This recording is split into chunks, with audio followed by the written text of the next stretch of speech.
Mbappé se fixe comme objectif le Ballon d'Or 2025. Contrairement à ce que l'on pourrait penser, Kylian Mbappé semble bien savoir ce qu'il fait entre l'équipe de France et le Real Madrid. Comme ce fut déjà le cas par le passé, avec Karim Benzema par exemple, une fracture est en train de se créer entre le Kylian Mbappé perçu à Madrid et l'image qu'il donne en France. L'éloignement du Français de Paris a fait changer de ton les opinions à son encontre dans la presse française suite à son conflit financier avec le PSG mais aussi sa prise de recul par rapport à la sélection nationale. Comme l'expliquent Santi Aouna et Raphaël Raffray dans Foot Mercato ce samedi, les décisions de Kylian Mbappé sont pourtant bien calculées. D'abord, il avait déjà fait savoir en septembre dernier qu'il ne souhaitait pas prendre part à cette trêve internationale du mois d'octobre et qu'il regrettait même celle de septembre, comme expliqué par l'équipe ces derniers jours. Pourquoi ? Parce que le nouveau joueur du Real Madrid sent qu'il a besoin d'être plus précautionneux sur ses minutes jouées afin de retrouver son football et sa pleine forme physique. Et ça passe forcément par sacrifier un peu de l'équipe de France car à Madrid, il a encore tout à prouver et son début de saison n'est pas tout à fait convaincant. Tchouaméni défend Mbappé, on en fait trop avec lui. Aurélien Tchouaméni a pris la défense de son coéquipier en conférence de presse avant le match face à la Belgique. Aurélien Tchouaméni est l'un des derniers en date à avoir défendu Kylian Mbappé après la vague de critiques suscitée par sa petite incartade d'une soirée en Suède, alors que l'équipe de France affrontait l'Israël ce même soir. Le milieu de terrain, nommé capitaine des Bleus par intérim, a fermement défendu son coéquipier lors de sa conférence de presse d'avant-match contre la Belgique, balayant l'affaire d'un revers de main et soulignant au passage que la Ligue des Nations n'avait rien d'une compétition exaltante. Franchement, je trouve qu'on en fait un peu trop avec lui. Chacun a le droit de penser ce qu'il veut, mais chaque fois que c'est Kylian, ça prend des proportions démesurées.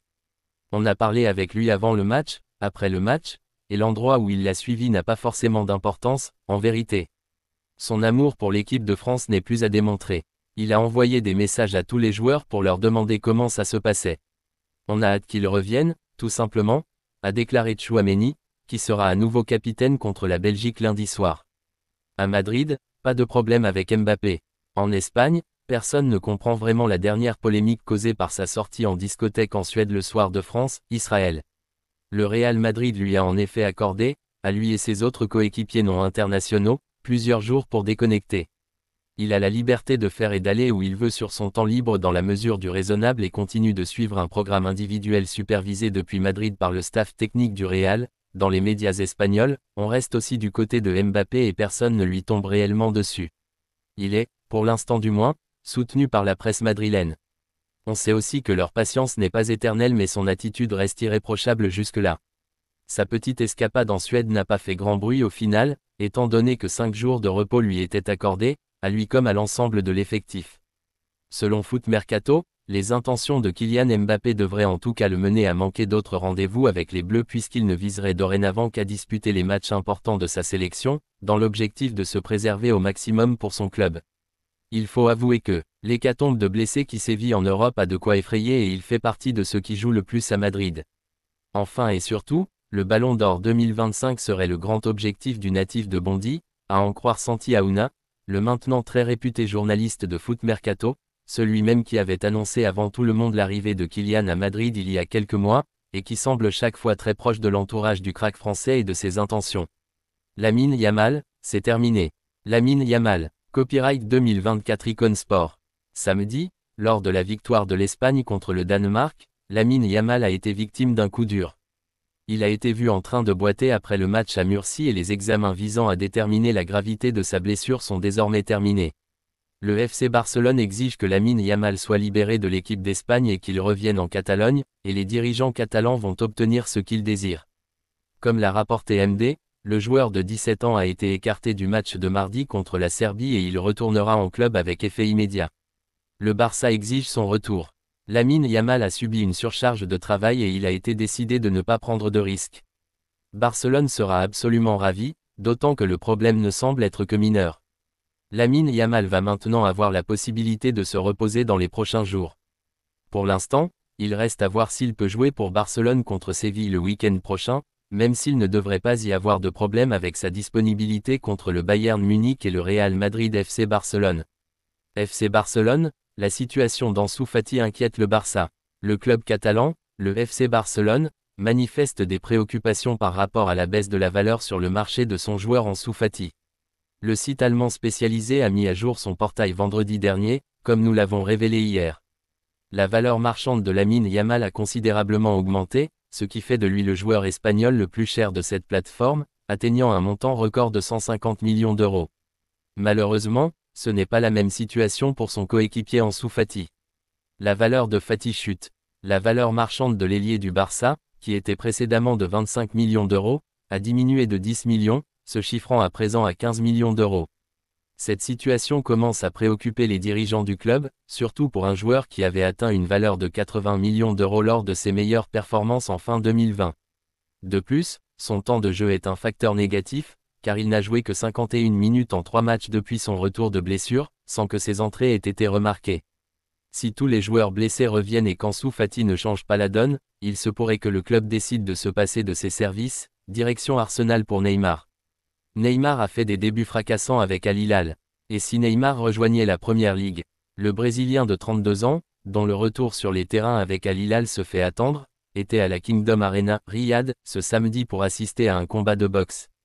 Durant cet événement, l'ancien joueur du Paris Saint-Germain a été interpellé par le promoteur de boxe anglais, Frank Warren.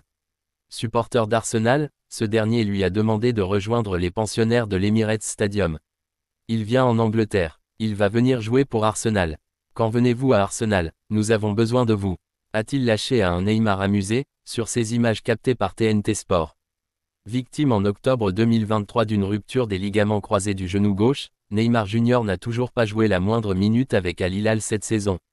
Arrivé à l'été 2023 contre 90 millions d'euros, le meilleur buteur de l'histoire de la sélection brésilienne sera libre de tout contrat à l'issue de cette saison. FC Barcelone, Brésil, Rafinha cartonne tout sur son passage. Rafinha sous les couleurs du Barça. Match à la une. Annoncé sur le départ lors du dernier mercato estival, Rafinha, finalement resté en Catalogne, réalise un début de saison exceptionnel. Décisif sous les couleurs du FC Barcelone, le natif de Porto Alegre se montre également à son avantage lors de cette trêve internationale. Trouver meilleur joueur que Rafinha en ce début de saison n'est pas mission aisée. Dans le viseur de nombreuses écuries, à commencer par l'Arabie Saoudite, lors du dernier mercato estival, le numéro 11 du FC Barcelone sortait pourtant d'un exercice 2023 à 2024 globalement contrasté. De quoi envisager un départ. Auteur de 10 buts et 13 passes décisives en 37 matchs toutes compétitions confondues, le gaucher d'1,67 m gêné par quelques blessures était en effet davantage considéré par Xavi comme un joker de luxe qu'un titulaire indiscutable. Oui mais voilà, sous les ordres d'Hansi Flick, l'ancien joueur du Stade Rennais revit pleinement en ce début de saison. Pilier essentiel du collectif dirigé par l'ex-sélectionneur de l'Allemagne, l'international brésilien, 27 sélections, 7 buts brille de mille feux et ne cesse de torturer les défenses adverses. Grand artisan de la première place actuellement occupée par les Blaugrana en Liga, Rafinha peut, aujourd'hui, se targuer de 6 buts et 6 passes décisives après 11 matchs toutes compétitions confondues. Des performances remarquables à l'image de son nouveau récital contre Alavés juste avant la trêve, qui lui ont finalement logiquement assuré une place au sein du groupe convoqué par Dorival Junior. Absent lors du dernier rassemblement de la Seleção, le joueur de 27 ans a ainsi fait son retour pour disputer les 2 rencontres face au Chili, 11 octobre, puis contre le Pérou, 16 octobre, dans le cadre des éliminatoires pour la Coupe du Monde 2026. Rafinha affole les compteurs. Titulaire face à l'Aurora, dans la nuit de jeudi à vendredi, Rafinha a d'ailleurs été l'un des grands artisans du succès arraché par le Brésil face à des Chiliens valeureux, 2-1. Un succès permettant aux siens de remonter à la 4e place du classement. Dans un rôle de numéro 10, le joueur passé par Leeds United a, en effet, une nouvelle fois démontré toute son aisance technique et sa classe dans la construction du jeu. Une rencontre où l'intéressé aurait même pu être récompensé d'une nouvelle réalisation après avoir éliminé Brian Cortés et marqué dans le but vide, mais l'arbitre de la rencontre revenait finalement à une position de hors-jeu au départ de l'action. Qu'importe, Vinicius Ballon d'Or, c'est confirmé. Dans 15 jours, le nom du Ballon d'Or 2024 sera révélé. Sauf cataclysme, la récompense ne devrait pas échapper à Vinicius. Le 28 octobre prochain se tiendra la 68e édition du Ballon d'Or France Football, à Paris, au Théâtre du Châtelet. Selon le journal Marca, Vinicius Junior sera le lauréat de ce trophée honorant le meilleur footballeur de l'année. Selon Ederson Moraes, le numéro 7 du Real Madrid, sorti sur blessure lors du dernier match de son club face à Villarreal, mérite totalement cette récompense. J'espère que Vini gagnera le Ballon d'Or. Il le mérite pour tout ce qu'il a fait la saison dernière.